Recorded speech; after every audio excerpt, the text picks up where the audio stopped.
Hey guys, how you doing? Thank you very much for joining us again here tonight. We've got quite a bit of things to go over, but we're going to keep this cast again a little bit short, nice, short and sweet.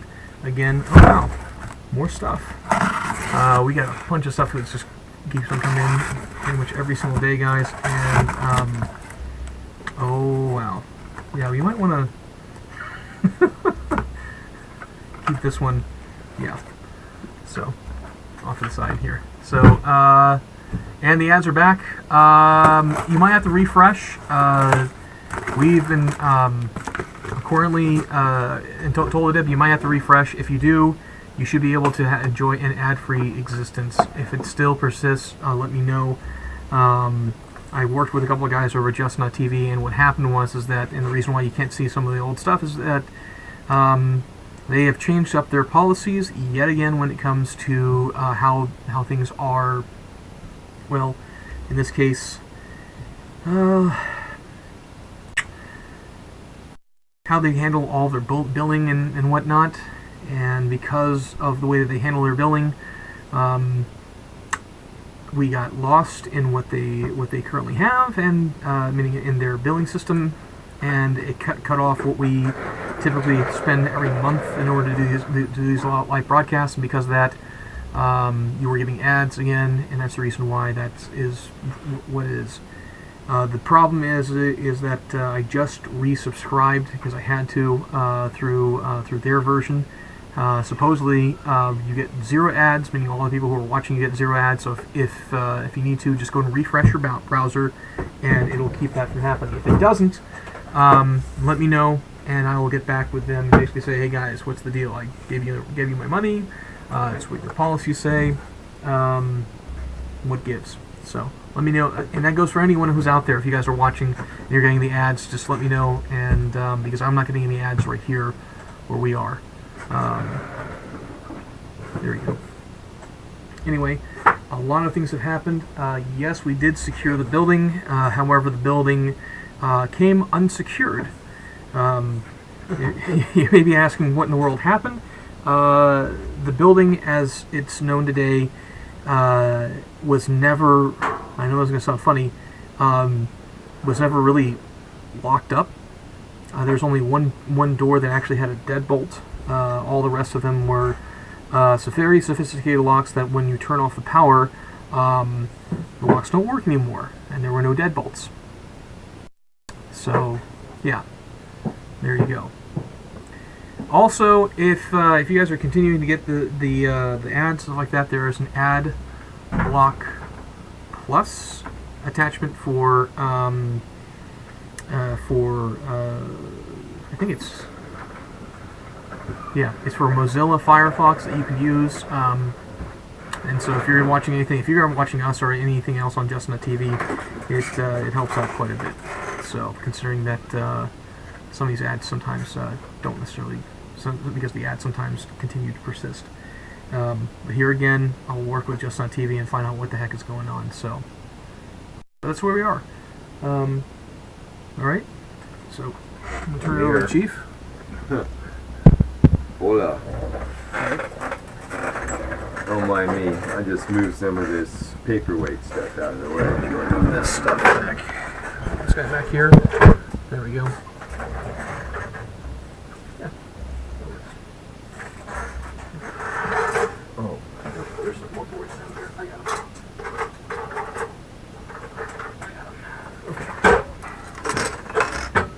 welcome to the Ford assembly line. Yes. All right. Whiteout? Oh. Sorry. Yes. Were you seeing something that you weren't supposed to see? If you were, sorry. Oh, I don't know. So, Okay. let me just run by real quick what's going on. As you guys know, we've been working on the screen yet again, and this came in 3 hours ago, and it has the integrated touch panel with it, and this is quite nicely done. Unfortunately, we don't have the drivers for it, so someone's coming in the morning to install the drivers and test it for us. We have a guy who's kind of the Windows guru around here, so we'll let him do that for us, since neither one of us have a spare day to screw around with it. But hopes are up. It looks good, and I ran the display. It works great. Works right off with the system. So now it's just the touch panel drivers is all we're waiting for. There are hundreds of these waiting for us, so as soon as we can verify that, phone call, send me some panels, please. Also, as you can see behind us, we're in a massive state of more systems going together. So there's actually almost 20 of them at this moment.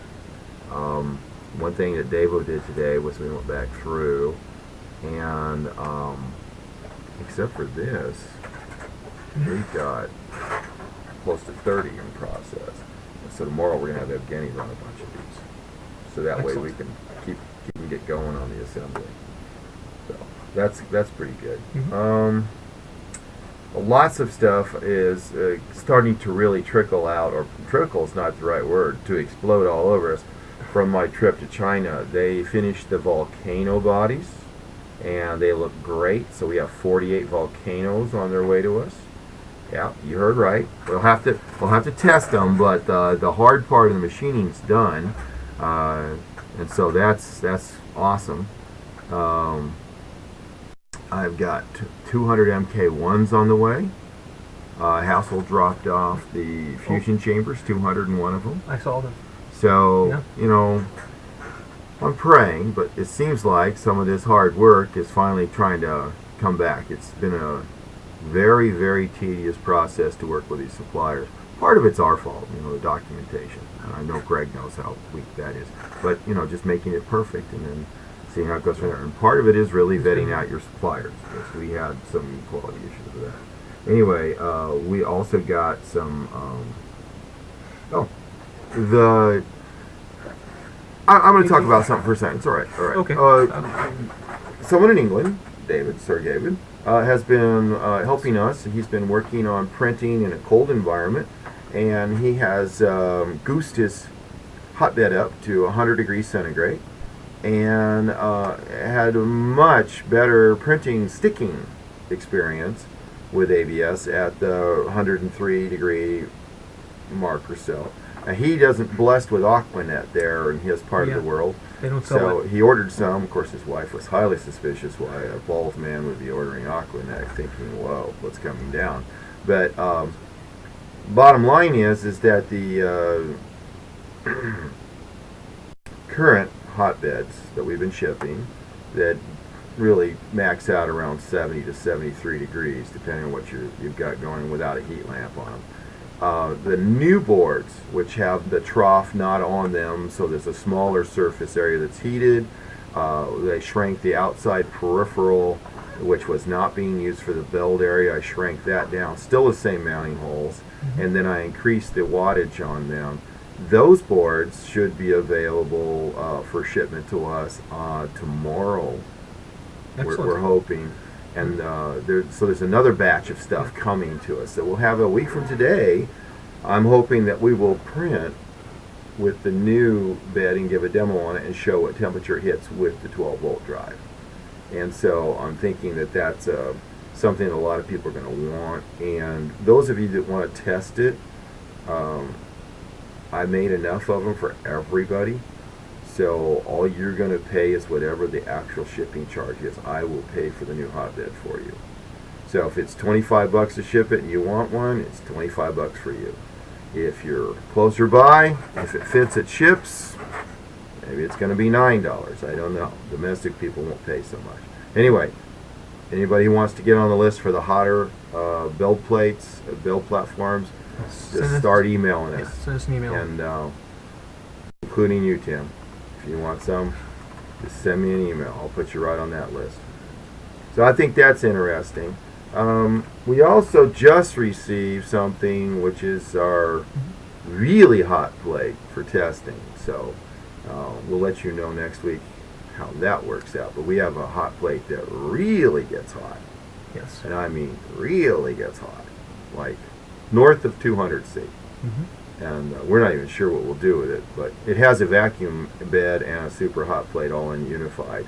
And so we're going to try doing a couple of builds where we're printing straight onto some stuff that we're holding down, and then we'll also do some elevated temperature builds with some of the other materials. So basically we have a lot of people that are seeing that we are still getting our act together in the manufacturing cycle, but that the vision we have of multiple materials is still one that they can at least see the same thing. So the great thing about that is we have lots of people that are interested in material science, and that the dynamics we're adding to the ability to heat up something, that makes a big difference. I'm not going to say, but I'll give you a hint. Okay, I won't. He told me not to do it. Just say, call me up. We'll tell you something wonderful. Yeah. In the meantime, we're still focused 195% on the production. I'm working every night. I'm getting up at midnight or 1 o'clock every night and getting with the guys in China. And then, of course, today I was right with Dave Hassel, our local machine shop guys. And everybody all over the planet is helping us get this production caught up. Soon, we actually will have inventory. Yes. That's my whole goal. On my end of things, we now have a tramming video. We now also have a quick start video, and we'll be having the videos of all the stuff that we typically go over when it comes to our classes readily available on YouTube and via our website as well. So we're cranking those out, and got a little bit more done yesterday on the manual. I'll probably be doing some more tonight as well. So Good. starting to come together. Do you have one of the Davo prints, the 3 different... Yes, as a matter of fact, I do. So, Lord Davo, if you're watching, thank you very much.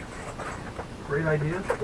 So this week is spring break locally here, and we have one person, Curious his name. He is a big 3D printing enthusiast, and he begged us if he could come work for us.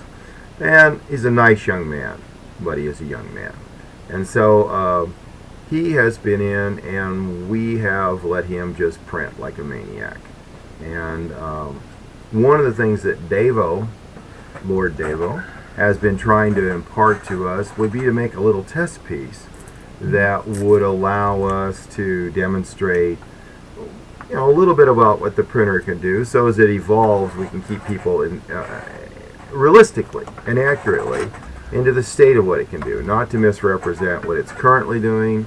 And then one of the things that we get hit all the time, what's your resolution? What's your resolution? You know, people that are seasoned printers know that that means one thing, and people that are first timers have no clue what it means. So he came up with a little pattern. I love his initiative. And it basically is a flat slope down one side and then a series of little humps on the other side. And, you know, it starts off at the first layer, actually first 4 millimeters of height at 400 micron print. And then the next 4 millimeters of height are at a 200 micron print. And then the next 4 millimeters of height are at a 25 micron print. So what we did was we sliced and stacked and sliced and stacked. And I made a little video showing the guys how to do this. Unfortunately, the video is real, but the kid who was here was the one who made it for us, and he shook quite a bit. Boy, he's got a great camera, though. I know. Did you see the quality of that? I couldn't believe it. So tomorrow we're going to do a screen capture while I slice for the guys one more time, because I think some of you guys are going to want to be interested in how to stack objects at different resolutions. So maybe you print the base quickly and then the fine details slowly, blah, blah, blah. And so, you know, that's just to give you guys a heads up. All right, thanks, Greg. Thank you for coming in. Take care, big guy. Yeah, have a great one. Go Giants. Unless you're playing Braves. Oh yeah. In which case you're gonna lose. Yeah. Yeah. All right. Anyway, so why is that not sitting? Oh, they're not sitting flat. We're sitting on top of something. Yeah. So anyway, give me a second to. And guys, just hold on a second. Let me see if I can get the camera, this camera working here. So it might work, it might not. Oh, nope, that's not what I'm trying to do. You gotta run an end cap and just show it on the screen. That's kind of what I was trying to do. Let's try the USB. There it is. Okay. 1 second, guys. Nice. Okay. There's a light. Okay. And all you do is turn this now. Yep. Ooh. Beautiful. Yeah, so I will move it up and down, and you can see on the left-hand side that that is your 400 micron print. Yep. And then in the middle is your, you may not have to do that. And then I'll focus it up for you guys to see the, Yep. There. So you can see 400, 200, 100, and I think that gives a pretty good, we didn't do the 50 and the 25 yet, but that's what's coming next. And I actually could run this down a little bit further for everybody and just focus it this way. There you go. So I thought Nice. that was a nice, you can see how smooth the layer heights are and everything. Mm-hmm. And now we're going to flip it around and show what it looks like on the radiuses. So Beautiful. there's your 400 micron radiuses. You can see how large they are. Well, actually, That's down a the little 200. bit. Yeah. Yeah, the one on the far side. There you Yeah. go. There you go. And then there's your 200, It's got little glasses here. and there's your 100s coming into play. So they really start to look better. And then if we flip it up on edge, I don't know how that's going to come out. It should. It should. I think we're going to have to go quite a bit higher in order to Yeah. get that bird's eye view there. Okay, there we go. There you go. 400, and there's the 200, and the 100. Yeah. So that'll give you an idea or a feel for it. Mm-hmm. Anyway, we just thought you guys would like to see that a little something, actually printing something. And, there you go. All right. So just to give you somewhat of a scale, guys, this is the piece that was just printed. So that we just looked at. There you go. Okay. Excellent. Yeah. All right. All right. So, do you guys have any questions over anything that we've done? No, I hope not. No.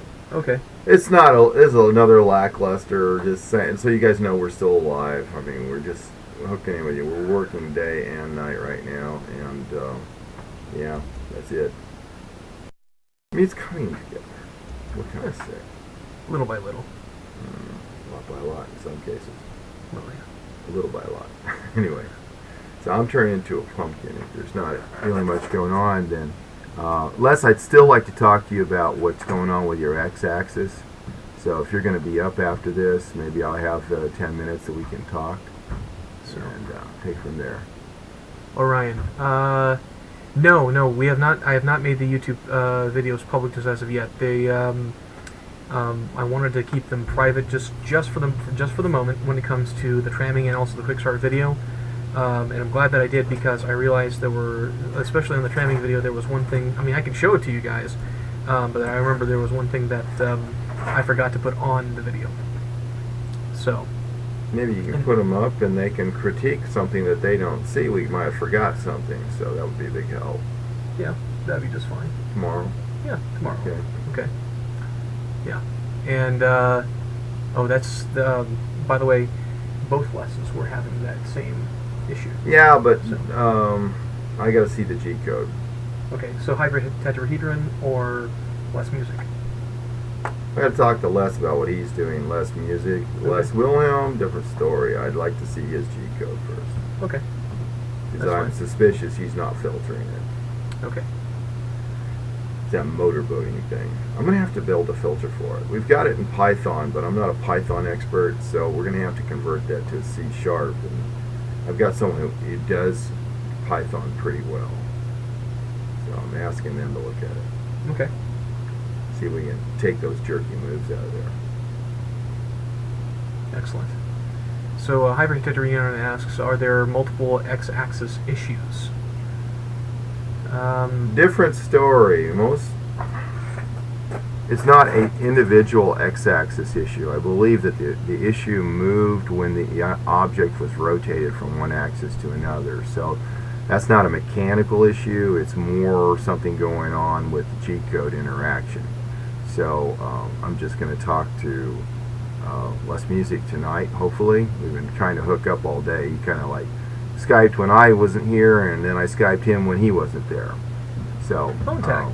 yeah. Skype Skype tag. Skype tag. Skype tag. You're it. Les Wilhelm, you're local. I'd love to see what you're trying to print. Maybe you want to come by this weekend, and we'll try and print the object that's missing. See if it runs on one of the mini printers that's sitting here. If it does, then we know you got an issue with your printer. If it doesn't, then we'll know that it's an issue with your G-code.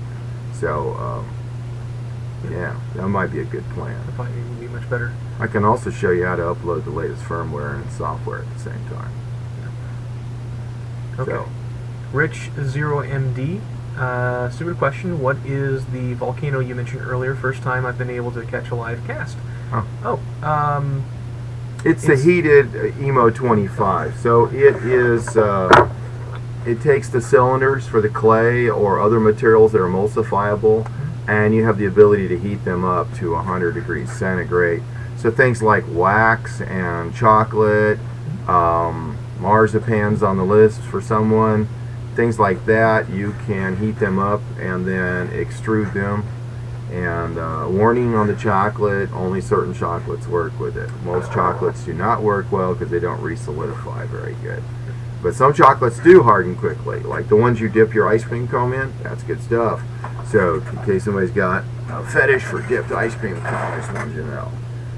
So that's what the volcano does. It's just a heated extruder body. Yeah, and it's programmable.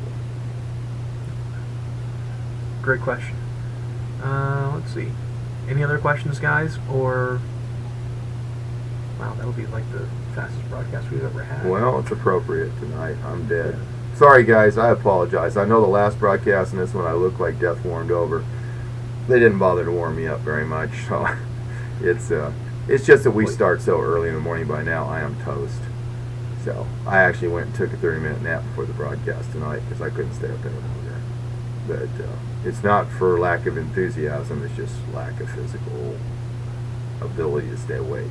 So we apologize. We might actually start doing a broadcast earlier on someday. And it's tough because we got people all over the world. I know the European guys wish we would do one that.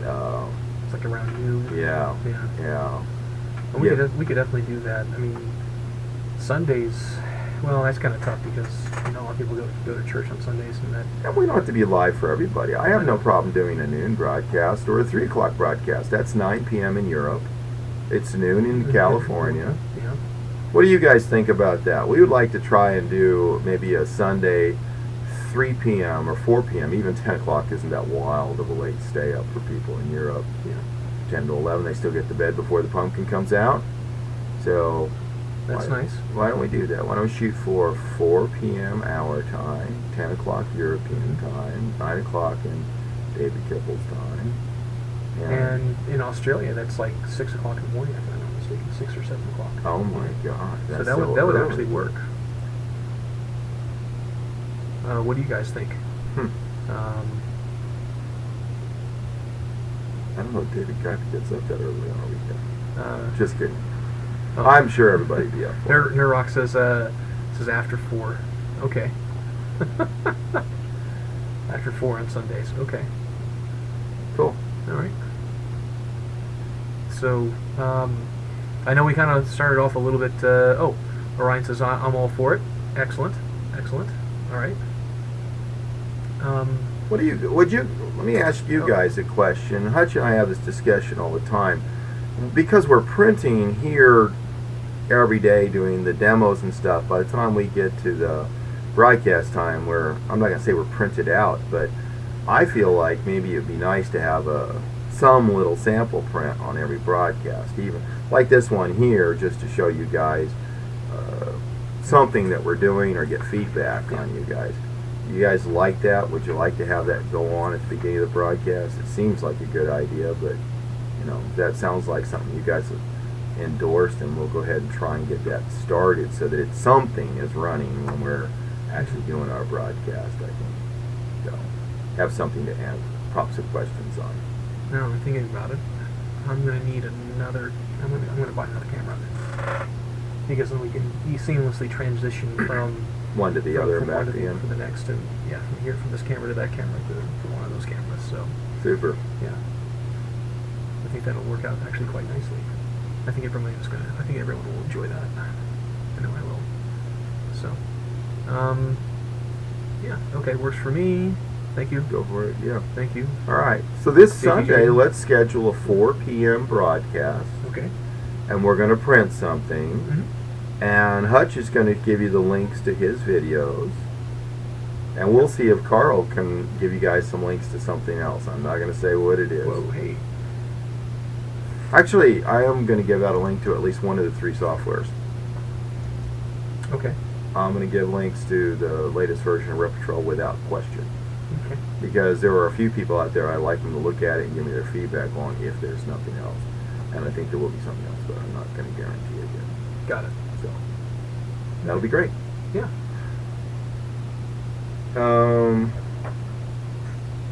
In case you guys are wondering, we only shipped the 1 unit last week. We had 1 screen that was working perfect. Everything is like jammed up here. We've got permission from 3 people to send them their systems. If the screens don't work, just send them without the touch panels. We understand that. If we do that, then we'll follow on as we get this solution figured out. It seems like the stupidest thing. What kills me is Waffle House has exactly what I want. It's a common joke. I've been eating breakfast there at 3:30 in the morning because it's like the time zone thing. And every time I give them my credit card and they swipe that thing from NCR, I'm going, how can they have the very display I've been looking for a year for sitting at Waffle House? I don't know if you guys know anything about Waffle House, but it's like, imagine a mobile home version of McDonald's. That's the Waffle House. It is. It is a trailer they pull up and stick on a slab, and it says Waffle House on the outside. It is the grease pit of the South. I don't know that that's really fair. I started eating there because nowhere else is open in the middle of the night, but they actually have a really unique